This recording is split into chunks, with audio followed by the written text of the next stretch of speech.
ध्रुव में त्रैकालिक रहता है अभाव। अभी आपने सुना प्रत्येक ध्रुव में त्रैकालिक रहता है सद्भाव, पर मैं यूं कह रहा हूं प्रत्येक ध्रुव में त्रैकालिक रहता अभाव। प्रत्येक ध्रुव में त्रैकालिक अभाव नहीं होगा तो वस्तु व्यवस्था ही बिगड़ जाएगी। प्रत्येक ध्रुव में रहता है त्रिकालिक अभाव, अभाव नहीं होगा ना तो मित्र संकर दोष खड़ा हो जाएगा, जीव पुद्गल हो जाएगा, पुद्गल जीव हो जाएगा, स्त्री पुरुष हो जाएगी, पुरुष स्त्री हो जाएगा। मित्र टमाटर खाने की इच्छा होगी, केले का स्वाद आएगा। आहा,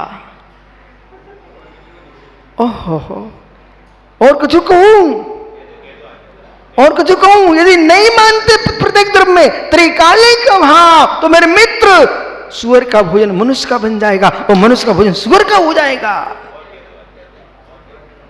आगे चलिए,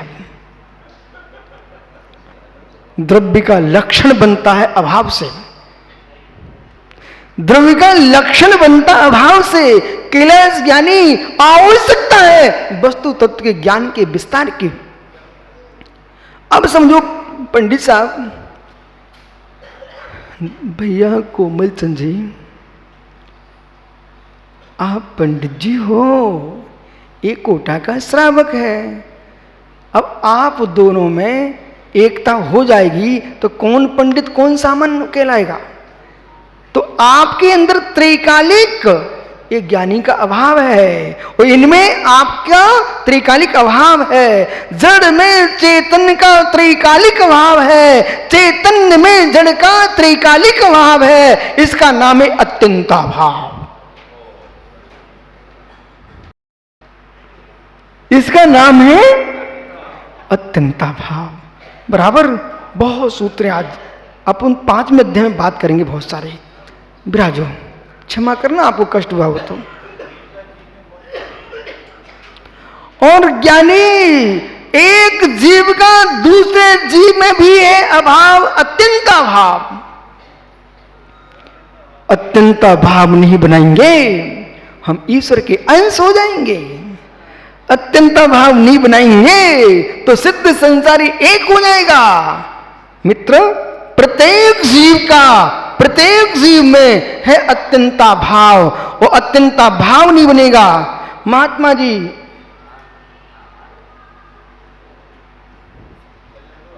अत्यंता भाव नहीं बनाओगे, अत्यंता भाव नहीं बनाओगे तो नरक की नारकी की अनुभूतियां आप में प्रारंभ हो जाएंगी। जीव में क्यों परेशान हो रहे हो, विश्व साहब से पूछ लो ना। जीव में अन्योन्य भाव नहीं होता, द्रव्य का द्रव्य में अन्योन्य भाव नहीं होता, पुद्गल की पर्यायों में परस्पर में अन्योन्य भाव होता। इसलिए एक कोशिश मत करना, जो तुमने खाया है वो कभी थाली में आ सकता है। ये पुद्गल का प्रमाण है, अन्योन्य भाव है। आपने मत मुस्कुराओ सुधीर भाई, आज तक कुछ भी नया नहीं खाया, थोड़ी देर से बात करता। सम्यक चारित्र है, अभी सूत्र आ रहा है। ज्ञान दर्शन दानालो भोगोपो वीर्याणि च,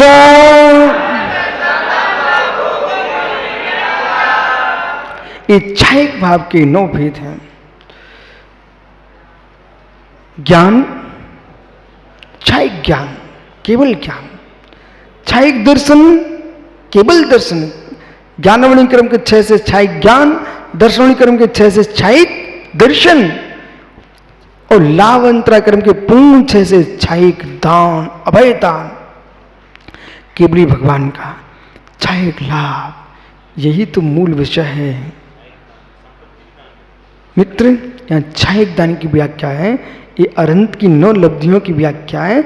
इसलिए आप यहाँ संपत्ति को लेकर मत आइए, वो तो विपत्ति है। आइए, तो मतलब क्षयिक लाभ, 2 मिनट ठहरिए इस पर। क्षयिक लाभ, यदि प्रणव सागर से नहीं जाना ना तो तुम श्वेतांबर हो जाओगे। क्यों हो जाओगे? प्रमेय कमल मार्तंड, प्रमेय कमल मार्तंड, एक ग्रंथ का नाम ले रहा हूं, कोई व्यक्ति का नाम नहीं ले रहा हूं। इन प्रभात चंद्र स्वामी के बाद फिर इतने बड़े कोई ग्रंथ नहीं लिख पाए।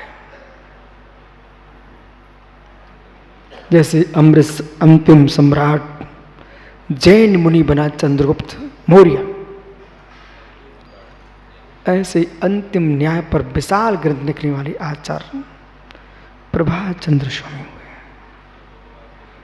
अनेक प्रभात चंद्र हुए। एक प्रभात चंद्र के उपदेश से खजुराहो के गगनचुंबी जिनालय बने हैं।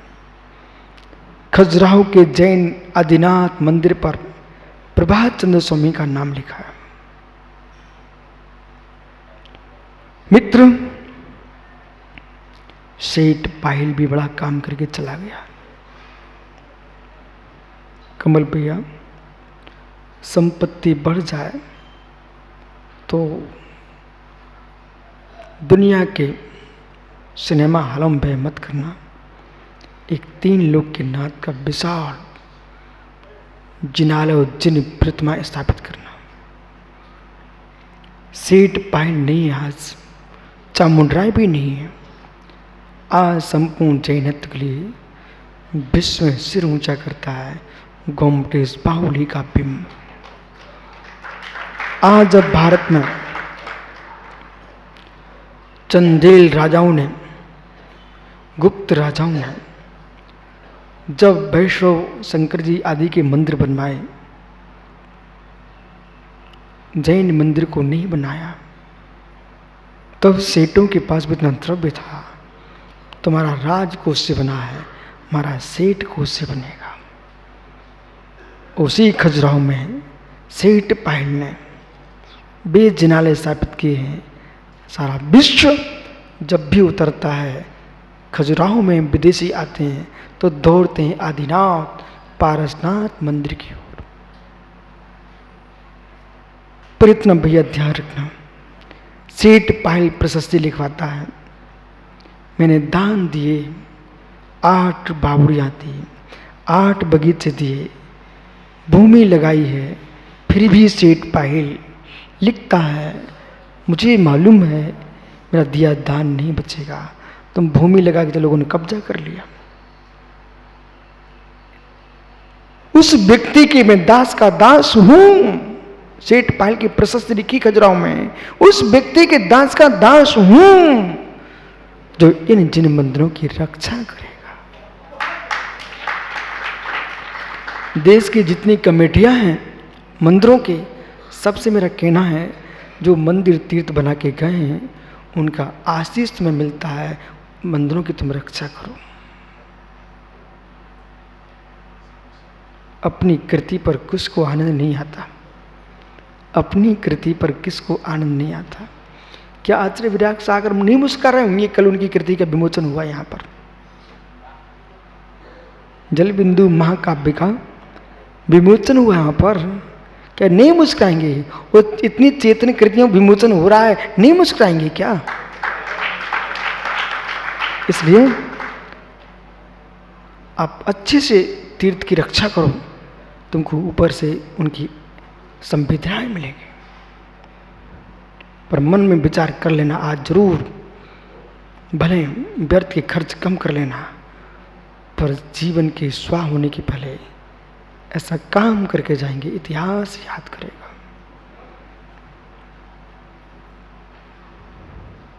आइए, तो मैंने इनसे कहा तुम श्वेत पट परंपरा में चले जाओगे, इसलिए कहा सूत्र के अंदर गुण रहस्य भरे रहते हैं। उन्होंने क्या किया, बिना खाए शरीर कैसे चलेगा, तो तीर्थंकर भगवंत को समोषण से उतार करके और नीचे बिठालते हैं, गर्धर गोचरी लेके आते हैं और वहाँ नीचे बैठ करके अनंत आहार करते हैं।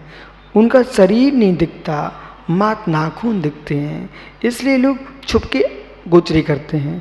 मित्र ऐसा नहीं है। शरीर चलाने के लिए भोजन की ही जरूरत नहीं है। तीर्थंकर परमात्मा के छायक लाभ है, छायक लाभ। उनको कर्म नोक्रम बरगणाएं प्राप्त होती है, उनसे शरीर चलता है, उनको कबला आहार की आवश्यकता नहीं है। इसलिए छायक लाभ, छायक भोग, एक बार भोगाया भोग, बार बार भोगा भोग। तीर्थंकर भगवान के समोषण में जो पुष्प वृष्टि होती है उनका छायक भोग है। छायक भोग जो समोषण में छत्र चमर आदि होते सिंहासन, ये भगवान का छायक उपभोग है। ऐसा व्याख्यान श्रावस्ती ग्रंथ में किया गया है मित्र। और छायक वीर अतुल बल अनंत बल, अनंत बल नहीं होगा ना तो छायक ज्ञान धारण नहीं कर सकता। व्यक्ति जिनकी मस्तिष्क कमजोर है वो 2 घंटे पढ़ ले 4 घंटे सिर दर्द करता है। वो ऐसे जिनका बल प्रबल है वे 23 घंटे भी पढ़े तब भी कुछ नहीं होता। इसलिए ज्ञानी ज्ञान रखने के लिए भी बल चाहिए। मित्र मनोबल भी चाहिए, शरीर बल भी चाहिए। बिना शरीर बल के भी काम नहीं चलेगा। इसलिए यही तो वीरेंद्र क्रम का क्षोभम क्या करता है, बल ही तो देता है। वीरेंद्र क्रम का क्षोभम देता क्या आपको? शक्ति देता है, बल देता है। से साहिक चारित्र और छायिक सम्मित ग्रहण करना। ज्ञान दर्शन लब्धे चतुस्तु त्रिपंच भेदा सम्यक चार सीमाश्च।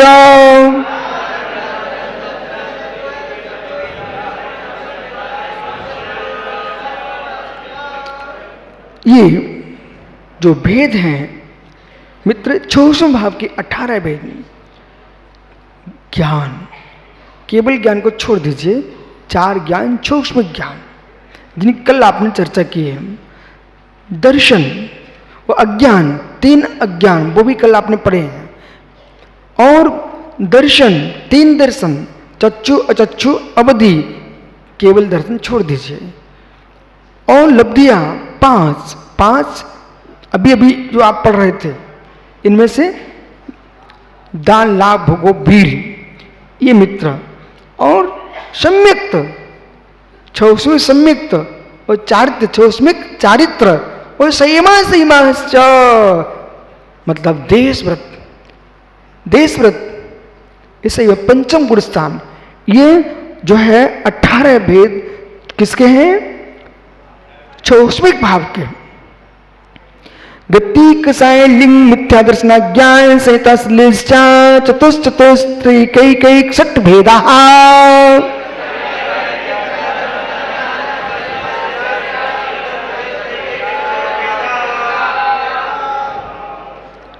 21 भेद औदिक भाव के हैं।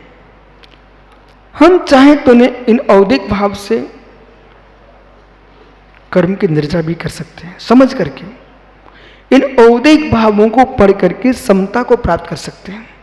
अब जितनी माताएं बैठी हुई हैं, इधर माता जी हैं, इधर मुनिराज हैं, ये सामान्य माताएं हैं, ये क्या है? ध्यान दो, औदिक भाव को भी समझना चाहिए।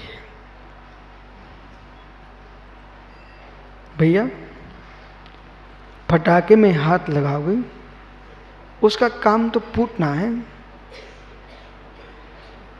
उसका काम तो फूटना है। उसके लपेट में जो आएगा उसका हाथ जलेगा, आंख फूटेगी, बराबर। लेकिन जो समझदार लोग हैं, यंत्रों के माध्यम से पटाखे की शक्ति को ही छीन कर देते। आज आपको मालूम नहीं है, कश्मीर में आदि स्थानों पर प्रतिदिन कुछ ना कुछ मिलता है। हमारा देश सैन्य बल उसकी शक्ति को छीन कर देता है। ठीक, यदि ये नहीं समझ में आ रहा है तो वैद्य से मिलो फिर। और बहुत सारे वैद्य तुम्हारी माताएं रहती हैं। माँ, आप घर के वैद्य अपना भूल मत जाइए।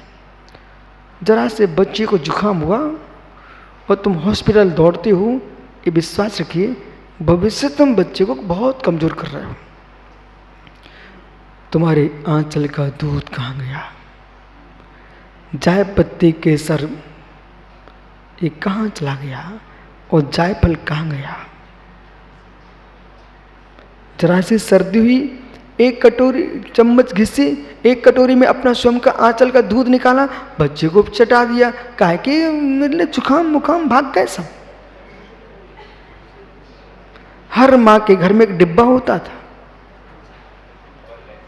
जिससे सुगंध छूटती थी उसके अंदर से।